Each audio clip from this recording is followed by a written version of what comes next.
हमारे टाइम पे ये देखा जाता था कि कानों में जो वैक्स है ना, अगर किसी के कान में वैक्स है तो उसको निकाल देते थे बाहर। तो मैंने क्या करा, मैंने कुरेद के ना उसको इतना मोटा कर लिया। आप यहाँ पे देख भी सकते हो, इतना मोटा कर लिया और यहाँ तक सूज गया था मेरा कान जो है। तो ऐसा मत करना दोस्तों। भाई कैसे हैं आप सभी? आई होप आप सभी बहुत अच्छे होंगे।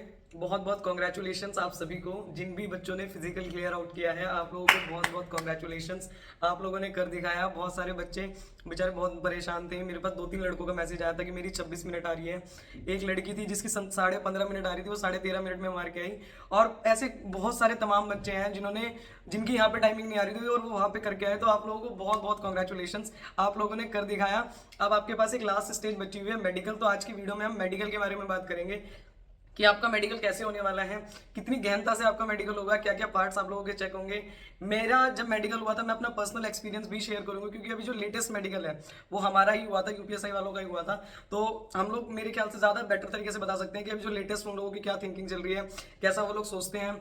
और एक और बात, एक और चीज़ आप लोग समझ के चलो कि कोई भी वहाँ पे आपको निकालने के चक्कर में नहीं है। तो किसी के भी चक्करों में मत पड़ जाना कि मैं तेरा मेडिकल क्लियर करा दूंगा और मेरे से बात कर ले, और जो भी उल्टी सीधी चीजें जो चलती है ना पैसे वैसे देने की, किसी से कुछ मत करना। आप अगर बिल्कुल ठीक है तो आपको कहीं से भी कुछ भी करने की जरूरत है ही नहीं, बिल्कुल भी। कहीं पे भी ये सब चीजें नहीं चलती हैं। तो इन चीजों को विशेष ध्यान रखना। बिल्कुल भी इन चक्करों में मत पड़ जाना अगर पढ़ने वाले हो तो। ठीक है, इसलिए पहले इसलिए बता दिया जाता है ना, क्योंकि अभी ना आपको बहुत अराजक तत्व मिलेंगे, मैं करवा दूंगा, मेरे फलाने जानकारी है, मेरी वो जानकारी है। किसी कहीं जानकारी नहीं होती है। वो लोग होते हैं जिन्हें अंदर घुसने भी नहीं दिया जाता। ठीक है, जो तुम्हें ये कहेंगे ना, ये वो लोग होते हैं जिन्हें अंदर भी नहीं घुसने दिया जाता। तो आप लोग अपने ऊपर पूरा विश्वास रखना। आज की वीडियो से आपके सारे डाउट क्लियर हो जाएंगे। मेडिकल कैसे होगा, क्या क्या पार्ट्स आप लोगों के चेक होंगे, कितनी गहनता से चेकिंग होती है। अगर अभी से आपको कोई दिक्कत है, क्योंकि बहुत सारे बच्चे पूछते हैं कि भाई मेरी उंगलियों में गड़बड़ा है, एक उंगली कटी है, अब बिल्कुल ही किसी की उंगलियां ही गायब है, तो भाई वो तो दिक्कत की बात है, फिर तो कुछ हो नहीं सकता। पर अगर आपको नॉर्मल नॉर्मल परेशानी है तो उन सारी परेशानियों का हल आपको मिल जाएगा। तो बिल्कुल आप वीडियो को ध्यान से देखना, ओवर पॉजेसिव ना हो, सबसे बड़ी बात। ठीक है, देखो ये मुझे पता है, क्योंकि हम लोग भी जब फिजिकल देके मेडिकल देके आए हैं, तो हमें भी ना, तुम्हें अभी पता क्या लगेगा, यार मुझे कम सा दिख रहा आंख से। जैसे जैसे मेडिकल पास आता जाएगा ना, तुम्हें ऐसा लगेगा मेरे हाथ तो टेढ़े से लग रहे हैं, मेरे पैर तो मोटे से हो गए, नौकनी तो नहीं है, मेरे फ्लैट फुट तो नहीं है। मतलब तुम्हारे दिमाग में ना अलग अलग ओवर थिंकिंग चलेगी, तुम्हें ऐसा लगेगा कान से कम सा सुन रहा। तो बच्चे ओवर पॉजेसिव हो जाते हैं और नर्वसनेस हम सबके मन में ही रहती है। ठीक है, ऐसा नहीं है, क्योंकि जब तक एस्पिरेंट सेलेक्ट नहीं हो जाता ना, तो उसको ऐसा लगता है कि यार पता नहीं कुछ कुछ कमी ना रह जाए, मेरे अंदर कुछ कमी ना रह जाए। तो ऐसा बिल्कुल भी नहीं होगा, आप बिल्कुल परेशान मत होना। ठीक है, बिल्कुल भी परेशान मत होना। भारत का सबसे आसान मेडिकल ना यूपी पुलिस का मेडिकल है। अगर आपका ये मेडिकल नहीं निकलता तो आप ये समझ लो आप बेल्ट की नौकरी के लायक नहीं हो। आपकी फिर कोई बेल्ट की नौकरी नहीं लगेगी अगर आप इसमें फेल हो जाते हो तो। और इसमें फेल जनरली कोई होता नहीं है, ये बात आप लोग समझ लो। यूपी पुलिस का मेडिकल सबसे आसान मेडिकल है। बिल्कुल रिलैक्स हो जाओ, बिल्कुल रिलैक्स हो जाओ। बिल्कुल भी कोई समझने की जरूरत नहीं है कि हाँ मतलब ऐसा हो जाएगा वैसा हो जाएगा, कुछ नहीं होगा। दूसरी चीज, वो वहां पे आपको सिलेक्ट करने के लिए बैठे हुए हैं, उनको भी पता है कि जो 60,244 बच्चे हैं, 60,244 बच्चे ही सेलेक्ट होंगे, मेरिट में आएंगे, उसके बाद आपका मेडिकल होगा। तो इस बात को आप ध्यान रखो कि वहां पे कोई आपको फेल करने के लिए नहीं है। मैंने यही बात आपको, सेम बात आपको मैं उसके लिए भी बोली थी, फिजिकल के लिए भी, कि कोई आपको गिराने वाला नहीं है वहां पे। सब चाहते हैं कि आप उठो और आप सेलेक्ट हो के आओ। ठीक है, बहुत अच्छे भी लोग हैं विभाग में। ठीक है, तो आप ऐसे मत समझा करो उसको। अब हम बात करते हैं कि आपका मेडिकल होगा कहाँ पे। तो देखो, सपोज करो आप कानपुर के रहने वाले हो, तो कानपुर की ही, मतलब आपका कानपुर जो आपका होम डिस्ट्रिक्ट है, तो वहीं की पुलिस लाइन में आपका मेडिकल होगा। और मेडिकल के लिए आपको ज्यादा दूर जाने की जरूरत नहीं पड़ेगी, तो इसलिए परेशान होने की आवश्यकता नहीं है। ठीक है, आप लोगों के लिए मैंने चीजें लिख ली हैं, ताकि अगर कुछ चीज मेरे से मिस आउट हो जाए तो मैं इसमें देख लूँ कि भाई कुछ रह ना जाए। ठीक है, मेडिकल के लिए वहीं पे कॉल आउट होने के बाद, मतलब जब आप उसमें सेलेक्ट हो जाओगे, मेरिट में आ जाएंगे, वहीं से आपको कॉल लेटर वगैरह जो है वो दे दिया जाएगा। ठीक है, परेशान होने की जरूरत नहीं है। दूसरी चीज, जैसे आप लोग मेडिकल के लिए घुसोगे उस खोपचे में, तो सबसे पहले खोपचे में आपका हाइट और वेट चेक होगा। हाइट लड़कों के लिए 168 सेंटीमीटर है, लड़कियों के लिए 152 सेंटीमीटर है। लड़कों का चेस्ट का फुलाव देखा जाता है, लड़कियों का चेस्ट का फुलाव वहां पे नहीं देखा जाता। दूसरी चीज, लड़कियों के वेट में, मतलब लड़कियों का जो वेट है वो 40 किलो से कम नहीं होना चाहिए। बाकी लड़कों के लिए वेट का कोई ऐसा कोई क्राइटेरिया नहीं है। तुम चाहे 150 किलो के भी हो, यूपी पुलिस में तुम सेलेक्टेड हो। ठीक है, अगर तुमने रनिंग मार दी तो तुम सेलेक्टेड हो, कोई दिक्कत की बात नहीं है। तीसरी चीज, बहुत कम ऐसा होता है कि बच्चे हाइट में निकल जाएं, क्योंकि डीवीपीएससी में आप लोग हाइट से क्वालिफाई करके आते हो। तो ज्यादा ना ऐसे ऐसे यूं कर करके ना नर्वस होके मत खड़े होना, आप नॉर्मल खड़े होना। अगर आपकी हाइट पूरी है बिल्कुल नॉर्मल खड़े होना, कोई समस्या की बात नहीं है। अगर किसी की हाइट 168 से 180 भी निकल जाएगी ना, सपोज करो, या 180 से उसने 178 भी नाप दी, तो तब भी तुम सेलेक्टेड ही कहलाओगे। तो ज्यादा ना ऐसे ऐसे मत करके खड़े होना, बिल्कुल नॉर्मल खड़े होना, आपका वैसे भी होने ही वाला है, ठीक है। डीवीपीएससी में जैसा हुआ था वैसे ही होगा। दूसरी चीज आपकी, उसके बाद आप जाओगे आई वाले डॉक्टर के पास। आई के लिए एक चार्ट मैं अभी लगा दूंगी, और टेलीग्राम चैनल आप लोग ज्वाइन कर लेना, आपको पता चल जाएगा कि कौन से डिस्ट्रिक्ट में कौन कौन सा जो वो चार्ट है वो दिखाया जा रहा है। तो अभी से तो डालने का कोई फायदा नहीं है, जब मेडिकल स्टार्ट होंगे उसी समय पे आपको सारे डिस्ट्रिक्ट का पता चल जाएगा, तो आप लोग जुड़ सकते हैं, ठीक है। ये चार्ट जो है, ऐसा ही चार्ट लगभग लगभग पूछा जाता है हर जगह। कहीं कहीं पे वो सी वाला दिखा देते हैं कि कहाँ से कोना खुला हुआ है, कहाँ से नहीं खुला हुआ। दूसरी चीज आपकी कलर ब्लाइंडनेस का टेस्ट होगा, जो रेड कलर और ग्रीन कलर के जो वो होते हैं उसका टेस्ट होगा, तो वो आपकी चेक करी जाती है। अगर किसी की आंखों में प्रॉब्लम है, उसके चश्मा लगा हुआ है, तो आप लेजर करा लो, मेरी मानो तो, ठीक है। अभी जब तक आपका ठीक भी हो जाएगा, वो आंख पे ना आपके ऐसे डाल के देखते हैं, मतलब जब हम गए थे आंख पे ऐसे लाइट मार के देखते हैं कि कोई लेंस वगैरह तो नहीं लगा हुआ है। दूर से आपको दिखाएंगे, आपको दूर से पढ़ना होगा। जनरली बच्चे उसको नीचे वाली लाइन को रट के चले जाते हैं, ठीक है। तो अगर आपको दिख रहा है तो वहीं पे जाके प्रॉपरली देखो और वहीं पे जाके बता दो। जो बच्चा रट के जाने वाला है उसके लिए एक सजेशन ये रहेगा कि ट्राई करो कि पहले ही अपनी आंखों को ठीक कर लो। अगर नहीं कर सकते तो पतंजलि वाली तो ड्रॉप आती है, तुम्हें पता है, वो तो बिल्कुल कैडी है, बिल्कुल मतलब ऐसा लगता है कि मौत है सामने, उसको डालते ही तो बहुत ज्यादा दर्द होता है। तो अगर वो डाल सको तो ठीक है, अदरवाइज एक रिफ्रेशिंग आई करके आती है, वो आई ड्रॉप बहुत अच्छी आई ड्रॉप है, मैंने पर्सनली यूज की हुई है, उससे कोई साइड इफेक्ट भी नहीं है, बढ़िया है वो आप लोग यूज कर सकते हो, ठीक है। आंखों का टेस्ट हो गया। अगर कोई बच्चा कलर ब्लाइंडनेस में निकलता है तो वो परमानेंटली फेल है मेडिकल से, उसको निकाल दिया जाएगा, ये बात आप लोग समझ लो।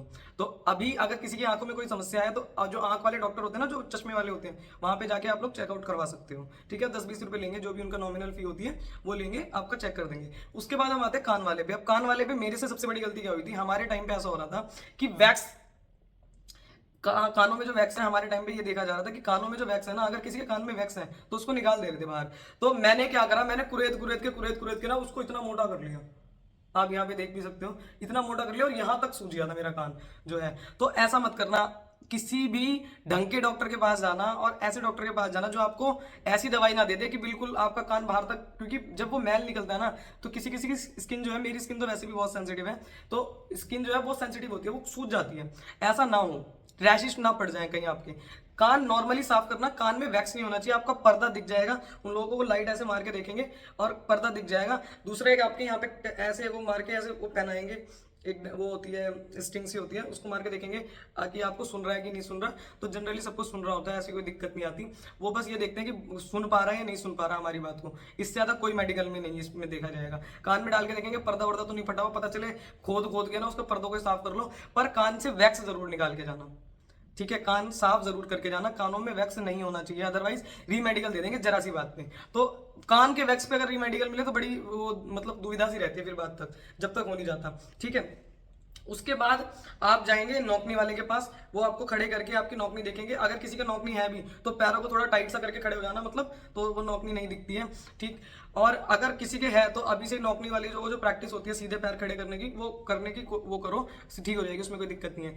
रही बात फ्लैट फुट की, तो देखो फ्लैट फुट साफ साफ दिखी जाते हैं, किसी के होते हैं तो दिख जाते हैं, नहीं होते तो भी दिख जाते हैं। तो फ्लैट फुट के लिए वो जो रस्सी बांधने वाला उपाय है वो आप लोग कर सकते हैं, ये स्क्रीन पे भी आपको दिख जाएगा। रस्सी बांधने वाला जो उपाय है वो कर लो, अभी से फ्लैट फुट ठीक हो जाएगा, कोई दिक्कत नहीं है। फ्लैट फुट मतलब कोई बहुत भारी समस्या नहीं है, ना ही नौकनी कोई बहुत भारी समस्या है, पर नौकनी पे आपको रीमेडिकल जरूर मिल सकता है, इस बात को ध्यान रखना। अगर वहां पे नौकनी तुम्हारी दिख गई तो रीमेडिकल मिल जाएगा। इसीलिए पैरों को अभी से ही ना ट्राई करना कि तुम मतलब खींच के खड़े करो, और पैरों के बीच में बहुत ज्यादा भी गैप ना दिखे और बहुत कम भी गैप ना दिखे, ठीक है। ऐसा ना लगे कि बिल्कुल, किसी किसी की थाइज जो होती हैं वो थोड़ी सी हैवी होती हैं, तो ऐसा लगता है कि उनकी नौकनी है पर उनकी नौकनी नहीं होती, तो वो भी अपने पैरों में वो डाल के देखें। अदरवाइज वो स्केल डाल के भी चेकआउट कर लेते हैं, मतलब मेरे साथ में जो लड़की थी उसको स्केल डाल के देखा था कि भाई इसके मिल तो नहीं रहा, अगर मिलता है तो आपको रीमेडिकल डेफिनेटली मिलेगा, ठीक। उसके बाद आपका हाथों का एंगल ऐसे करके चेकआउट किया जाता है, हाथ मतलब जुड़ तो नहीं रही, जो कोनी वोनी है ये जुड़ तो नहीं रही, ये एंगल जो है आपका चेकआउट किया जाता है। बहुत नॉर्मल नॉमिनल मतलब बिल्कुल नॉर्मल मेडिकल होता है, कोई बहुत ज्यादा चीजें नहीं होती इसमें कि आपको ऐसे डरने की ऐसे आवश्यकता है, बिल्कुल डरने की आवश्यकता नहीं है।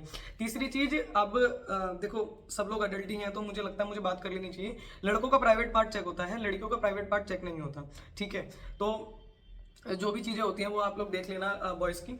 लड़कियों का प्राइवेट पार्ट चेक नहीं होता। दूसरी चीज़, लड़कियों से एक चीज़ और पूछी जाती है, क्योंकि मैं गई थी तो मैं आपको बता दूं, लड़कियों से एक चीज़ और पूछी जाती है कि भाई आपके जो मेंसेस होते हैं, जब आपको पीरियड्स आते हैं तो क्या आपको उस टाइम पे दर्द होता है?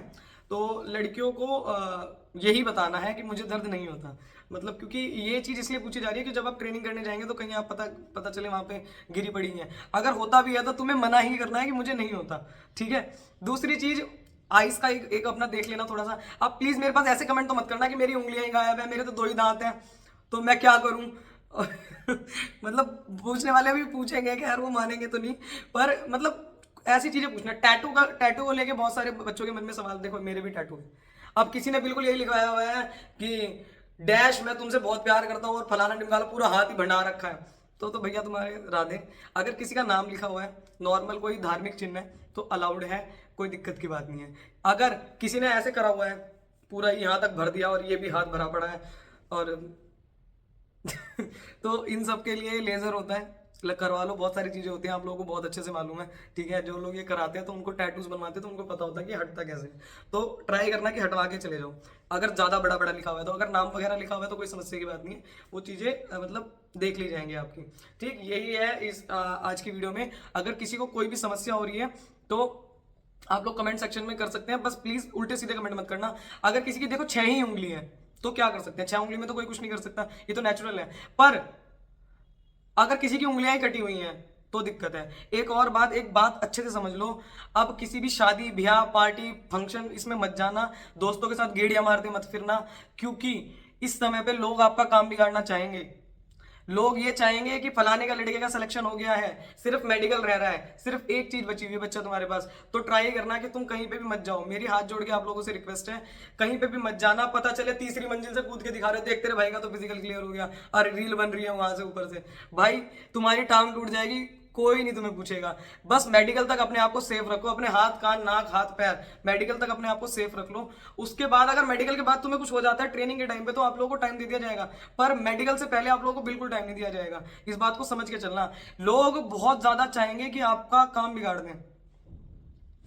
ये दुनिया जो है ना, ये दूसरों की खुशी में कभी खुश नहीं होती। और एक चीज हमेशा ध्यान रखना कि कभी भी हम जब किसी की भी सक्सेस से चिढ़ते हैं ना, तो वो चीज हमारे पास नहीं आती। जिस भी चीज से आप चिढ़ोगे ना, यूनिवर्स वो आपको देगा ही नहीं, चाहे वो प्यार है चाहे वो नफरत है। अगर आप किसी की सक्सेस से चिढ़ रहे हैं तो सक्सेस आपके पास कभी नहीं आएगी, ये बात ध्यान रख लेना। आप ना भटकते रहोगे। तो किसी से भी कभी भी द्वेष मत करो, जो देते हैं ना वो लौट के जरूर आता है, चाहे वो प्यार हो चाहे वो नफरत हो। तो कोशिश करें कि हम प्यार ही दें। इस वीडियो को सबके साथ शेयर करना, क्योंकि अब तो बच्चा 60,244 बच्चे सेलेक्ट होने वाले हैं, ठीक है। और ये वही लोग हैं जो आपके साथ ट्रेनिंग में मिलेंगे। तो अगर किसी की हेल्प हो सकती है तो हमें जरूर जरूर करनी चाहिए, ठीक है। ये बहुत अच्छी बात मुझे किसी ने कही थी कि जो भी हम देते हैं ना वो लौट के जरूर आता है। तो कोशिश करें कि हम अच्छी चीज़ों को दें, कोशिश करें कि हम इस वीडियो को शेयर करें। मैं बहुत रेयरली बोलती हूँ, पर मुझे ऐसा लगता है कि शायद मेरे समझाने से किसी बच्चे का भला हो सकता है, तो वो भला मुझे जरूर कर देना चाहिए। आप लोग भी दुनिया का भला करने की सोचो और अपना भी भला करने की सोचो। बच्चा कहीं पे भी मत जाना। बहुत सारे पेरेंट्स भी मेरी वीडियो को देखते हैं, कहीं पे भी लड़का हो चाहे लड़की हो, ज्यादा बाहर मत घूमते फिरना। अपने हाथ पैर आंख कान नाक बचा के रखो, सिर्फ और सिर्फ मेडिकल तक, क्योंकि अब बहुत ही जल्दी आपके मेडिकल होने वाले हैं।